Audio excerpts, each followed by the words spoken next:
बिस्मिल्लाहिर्रहमानिर्रहीम। अस्सलाम वालेकुम। Welcome back to my channel. Welcome to the Ramzan series. आज एक और धमाकेदार मजेदार सी रेसिपी लेकर मैं हाजिर हूँ। आज हम बनाने जा रहे हैं क्रीमी चीजी चिकन सैंडविच। सैंडविच को आप अपनी टी पार्टी में, दावत में, लंच बॉक्स में और इवनिंग स्नैक के तौर पर बना सकते हैं। बेकरी से भी बेहतरीन सैंडविच आप घर में बना सकते हैं। वीडियो को करते हैं स्टार्ट, लेकिन उससे पहले कर दे चैनल को सब्सक्राइब, मेरी वीडियो को कर दे लाइक और करते हैं हम वीडियो को स्टार्ट।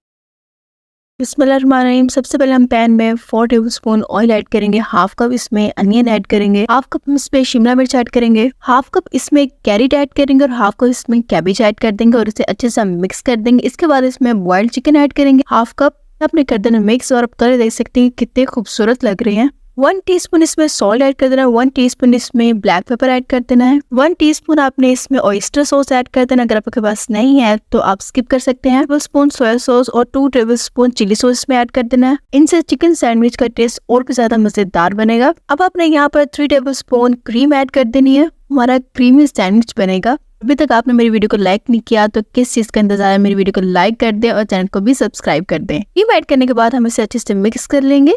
3 to 4 मिनट के लिए हम अच्छे से पकाएंगे। अब हम इसमें मोज़रेला चीज ऐड कर देंगे। इसको आपने बहुत अच्छे से मिक्स कर देना है। चीज और क्रीम को तकरीबन आपने 5 से 4 मिनट के लिए अच्छे से इसे पकाना है। इवनिंग स्नैक्स के लिए ये बेस्ट ऑप्शन है। तो ये झटपट से हमारा चिकन भी एकदम रेडी है। आप चलते हैं अपने नेक्स्ट प्रोसेस की तरफ। आपने अब 2 ब्रेड की स्लाइस लेनी है। एक ब्रेड पर आपने मायोनीज लगा देनी है और दूसरे ब्रेड पर आपने केचप लगा देनी है। इन दोनों को आपने अच्छे से स्प्रेड कर लेना अपने स्लाइस पर। आप चाहे तो ब्रेड की कॉर्नर्स रिमूव कर सकते हैं, बट मुझे ऐसे ही पसंद है तो इसलिए मैंने रिमूव नहीं किया। अब इसके ऊपर हम चिकन का बैटर ऐड कर देंगे। बहुत ही लजीज और मजेदार है। इतनी इसकी खुशबू आ रही है कि मैं आपको क्या बताऊं। आप देख सकते हैं इसकी लुक अभी एकदम रेडी है। आप चाहे तो इसे ऐसे भी खा सकते हैं, लेकिन मैं इसके ऊपर थोड़ा बटर ऐड कर रही हूँ। दोनों साइड पर मैं थोड़ा सा बटर ऐड करूंगी और अच्छे से सेक लूंगी। अल्हम्दुलिल्लाह हमारे चिकन क्रीमी सैंडविच एकदम रेडी है। इंतहाई लजीज और मजेदार सैंडविच है। इस रेसिपी को आप जरूर ट्राई करिए। कमेंट में मुझे बताइएगा आपको कैसे लगी है। वीडियो पसंद आई तो लाइक और चैनल को सब्सक्राइब कर दिएगा। अपना वीडियो को अपने फ्रेंड्स और फैमिली के साथ शेयर कर दिएगा। मैं मिलती हूँ आपको नेक्स्ट वीडियो में। तब तक के लिए अल्लाह हाफिज।